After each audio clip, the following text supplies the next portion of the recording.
Good morning সকলকে, আবারও একটা নতুন ভিডিওতে তোমাদের সকলকে জানাই স্বাগত। আজকে সকাল থেকেই অনেকটা ঝলমলে রোদ্দুর ছিল, আর আজকে ছিল 19শে জ্যৈষ্ঠ, মানে আজকে বাবা লোকনাথের পুজো।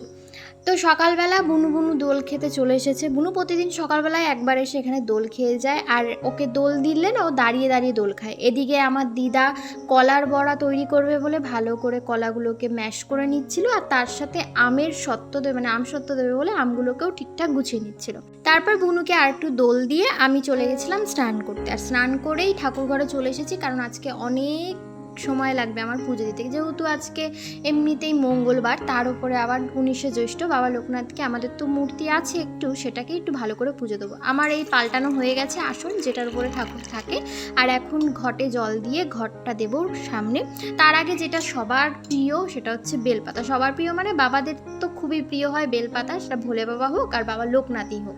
তাই বেলপাতা ফুল দিয়ে ঠাকুরের সামনে দিলাম ঘটটা, আর এরপরে আমি আকন্দ ফুলের মালা কিনেছি, সেটাই পরিয়ে দিলাম। আমি ভেবেছিলাম যে রজনীগন্ধার মালা দেবো, কিন্তু তারপরে দেখলাম যে আকন্দ ফুলের মালা কিনলে আমি দুটো কিনতে পারবো, তো সেই কারণে আকন্দ ফুলের মালা কিনেছি, একটা বাবা লোকনাথের জন্য আর একটা বাবা ভোলেনাথের জন্য। আর তারপরে বেলপাতা আর নীলকণ্ঠ দিয়ে ঠাকুরকে প্রণাম করে এবার পুজোয় বসবো।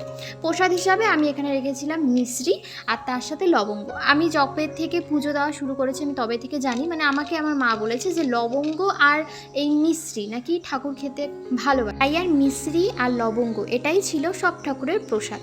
তারপরে আমাদের বাড়িতেই বাবা লোকনাথের পাঁচালি ছিল, সেই পাঁচালি পরেই পুজোটাকে শুরু করলাম।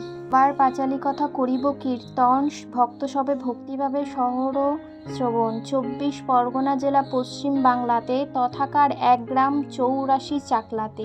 সেগুলা জিজ্ঞাসে কি তব বাসনা, স্বামী বলো মোর পাশে। রাম বলে যত পুত্র। টানা 1 ঘন্টা পুজো দেওয়ার পরে আমার পুজো শেষ হলো, আর আমি চলে এসেছি এখন খেতে। আজকে যেহেতু আমরা 12টার মধ্যে খেয়ে ফেলি, কিন্তু আজকে অনেকটাই লেট হয়ে গেছে, আর আজকে খাবারে ছিল কিছুটা নিরামিষ, মানে উচ্ছে ভাজা আর তার সাথে ক্যাপসিকাম টমেটো চাটনি, এর মধ্যে একটু রসুন দেওয়া ছিল, সেই কারণেই বললাম কিছুটা নিরামিষ। ডাল আর আলু পটলের তরকারি, তার সাথে ভাত। এরকম টেস্টি রান্না যদি প্রতিদিন করা হয়, বিশ্বাস করো আমি কিছুদিনের মধ্যেই মোটা হয়ে যাব। বাইরে কিন্তু আজকে খুব গরম ছিল, কিন্তু তার মধ্যেও আকাশটা এতটাই সুন্দর ছিল যে আমি আর ভিডিও না করে থাকলাম না। তো চলো আজকের জন্য তাহলে ভিডিওটা এতটুকুই, দেখা হচ্ছে নেক্সট ভিডিওতে, টাটা।